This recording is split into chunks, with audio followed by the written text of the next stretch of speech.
So this section is dedicated primarily to writing in the classroom and what writing looks like in the classroom. And for a lot of you, writing in the math classroom is something that you're trying to get a little better at, especially because our PSSA scores, if you're a testable grade, rely heavily on your open-ended response questions. In fact, looking at your open-ended response questions, one open-ended response question is valued at 4 points. The highest value is 4 points. So it is then therefore equivalent to 4 multiple choice questions. So truly, open-ended response questions could make or break a student's score very quickly. So I have given to you in this section the different ways in which you can improve writing in your classroom. So how do you get your students to write more and better?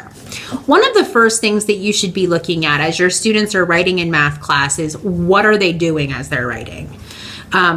For some classroom teachers, you are also the writing teacher. So I want to emphasize for you, first of all, that you are not teaching the grammar in writing. You're not teaching specifically for the spelling in writing, and you're not teaching the mechanics of writing. You're looking for them to put their thoughts, their mathematical thoughts into writing, which is a little bit different.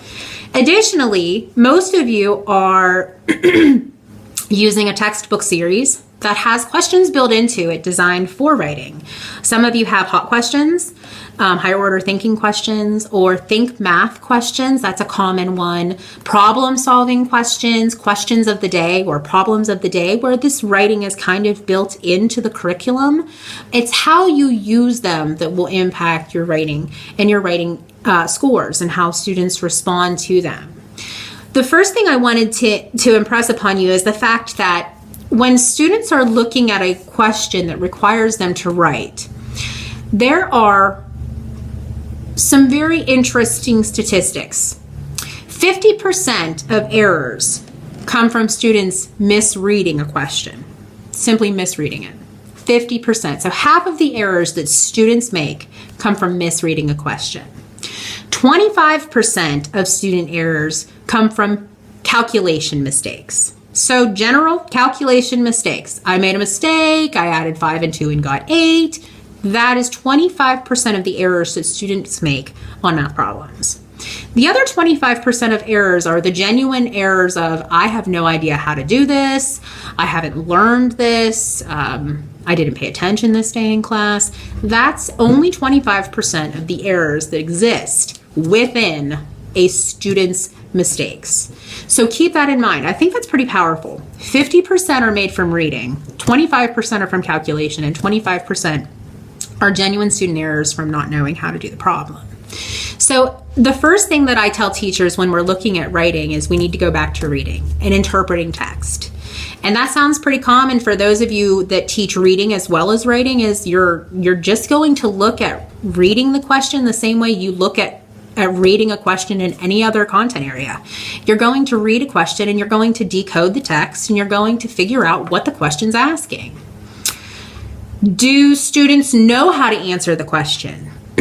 A lot of times I tell students when I'm modeling instruction, we need to restate the question. That's the first thing as we read the prompt, and we reread the prompt because we do read it twice, and we reread the prompt is, what are we supposed to do here?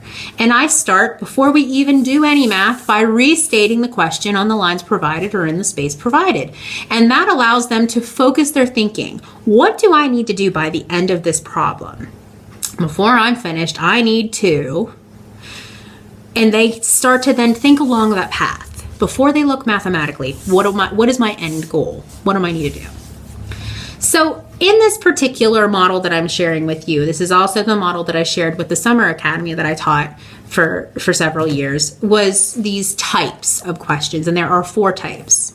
So I'm going to share with you these type 1, type 2, type 3, type 4 writing prompts. I gave you some examples of them in the Moodle, but I'm also going to just quickly kind of share with you what they look like verbally, because it's a little easier for me to talk to you like this than it is sometimes in the Moodle. So a type 1 problem is typically a skill problem. Mathematically, it's typically a skill problem, and it doesn't always require a correct answer, but it requires mathematical thought.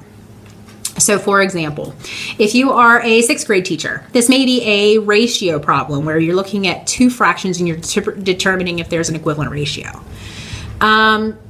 Your students may not get the correct answer, but they're showing mathematical thought. The most important portion of this particular type 1 is that you are giving them reinforcement for their effort. So I have A+ stamps that I use in my classroom, and I stamp an A+. An A+ is so powerful for kids, especially mathematically, because for a lot of students, they don't see an A+ on a math paper very often. So Google it. Google A+ stamp, get yourself an A+ stamp, email me. If you email me your address, I will mail you a stamp. I will pay the postage to mail you an A+ stamp. I have enough that I can send you one. But A+, and I mean that, by the way, I mean that. True story. But you can stamp their papers with an A+, and it's the A+ for effort because they're showing mathematical thought. Now, if they're completely off track, if they're showing you the formula for finding the Pythagorean theorem, now you're not going to give them an A+ for that, but you can redirect them. But type 1, if they're showing you mathematical thought and the train of thought necessary, you can give them a stamp for effort. Type 2 is when you're doing a type 1 question, but you're expecting a correct response for some sort of mathematical accuracy. So something that teachers do here is where they take a type 1, but they're expecting labels, or they're expecting a correct number, a very specific correct number. So an example of a type 2 would be where they're finding the missing portion in an equivalent set of fractions. So if I have 2 equivalent fractions and I have a missing denominator, you need to find that denominator, but you also need to show me the scale factor, whether I'm scaling up or scaling down. That's an example. But that would then you would be able to give them feedback. That's a type 2. You're looking for accuracy. A type 3 is an extension of a type 2, but this time you're looking for something very specific. And actually you're looking for something called, that is labeled in here, I believe called an FCA. It's a focus correction area. You're looking for something that you have very specifically expected. So for example, I may say in my question, I would like for you to include 2 vocabulary terms from this chapter in your answer. Excuse me. So in my question, I may be working on dividing single-digit divisors into 4-digit dividends to find the quotient. And I may expect them in their work to show me the correct quotient.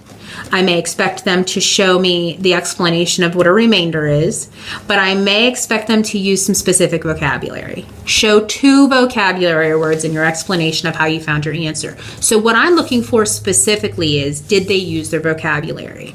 Something that I did in my classroom and that I encourage teachers to do is tell students then to highlight in their explanation which vocabulary words they used. Think of how quickly you could assess that. You can scan to see if they have the correct solution. You can then scan to see if they highlighted 2 vocabulary words and if those vocabulary words in fact match what they did when they did their calculations. That's the type 3 purpose, is for you to be able to scan quickly to see that their writing matches their calculation. A type 4 is an open-ended response question. It is type 1 is their skill, type 2 is their skill with accuracy, type 3 is their skill with accuracy plus an explanation with specific expectations using labeling, with the expectation of labeling, with the expectation of vocabulary, with a specific number of details. And then that all leads up to the type 4, which is in fact the open-ended response question.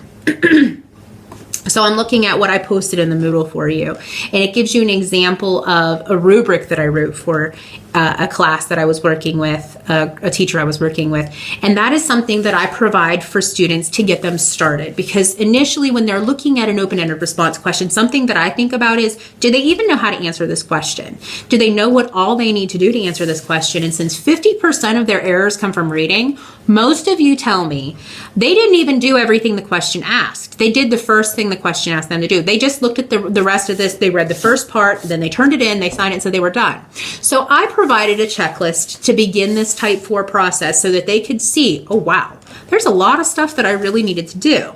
It's actually more of a checklist than a process, than a rubric. They're able to see, yes, I did this, yes, I did that, check, check, check. That allows them to compose their answers to each of the questions and be able to answer each component effectively and accurately and be able to get full points and see where their points come from. I expect that rubric or checklist be scaffolded down so that eventually it's very simple into nothing. So eventually you will not give them a checklist or a rubric. They'll be able to answer their own open-ended response questions without needing any kind of supports. And I expect that to be completed by about January or February so that by March or April when PSSA begins, they're able to do it without any kind of a crutch or support. However, when you're looking at a type 4 is answering those questions and answering them effectively. You're looking for all of those building features. Are they using vocabulary? Are they labeling answers? Are they using their mathematical skills from this chapter? And for most of you, these open-ended response questions are built into your series. So looking at those open-ended response questions, make sure that they are excuse me, good quality questions. Make sure that they're asking students good quality questions that allow them to respond with a good open-ended response. We want them to write their thinking. We don't want them to write their step-by-step process. We want them to tell us why the remainder of this particular division problem is a remainder. There isn't enough to make a new group. Therefore, the remainder is 5. We want those kinds of explanations from students. We don't want them to say, I divided 4 into 6. 4 goes into 6 one time. I subtracted 6 minus 4. That's not what we're looking for in a written response. We're looking for their thoughts about why the math makes sense. And that's something that you need to practice with them. And with that, modeling is the best way to do it. For type 4s, the best way for them to be good at a type 4 is for you to model it. They need to see what a good type 1 looks like, what a good type 2 looks like, what a good type 3 looks like, and what a good type 4 looks like. You know what you want your students to do when they label. You know what you want your students to do when they show their work. You do this every day. You know what you want your students to do when they use vocabulary.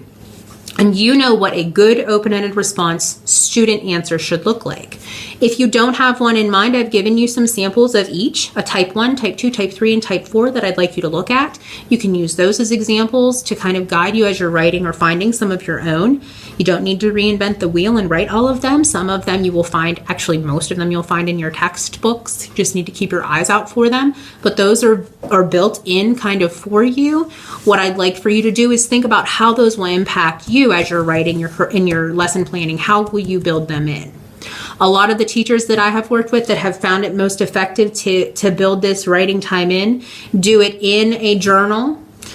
They find that if they sit aside some time, some space in a journal specifically for math writing, students are able to really focus on writing as a math piece versus just writing it in their books or their consumable workbooks. I apologize. Their consumable workbooks are on their worksheet. They really think about the fact that, okay, I'm writing my answers to a math prompt. So they think about it a little differently than if they're just doing it in their textbook, in their consumable workbook. So that's a recommendation as well. I do tell my teachers who do use a math journal, hold yourself accountable for them just like you hold them accountable for them. Take a look at them on occasion, write notes back on occasion. It doesn't have to be every day. Obviously, it can't be every day. It can't be every week, perhaps twice a quarter, once a month. Pull a specific journal prompt you want to take a look at. You want to see how everybody did on this prompt or this prompt or this prompt. Pull one and take a look, write a few notes, give them feedback so that they can improve their writing. But since we are going to be circulating to the class and looking to see how they're doing, it'll give us an idea and them an idea, number one, for us, how they're doing, and number two, for them, how they are improving in their writing as they go.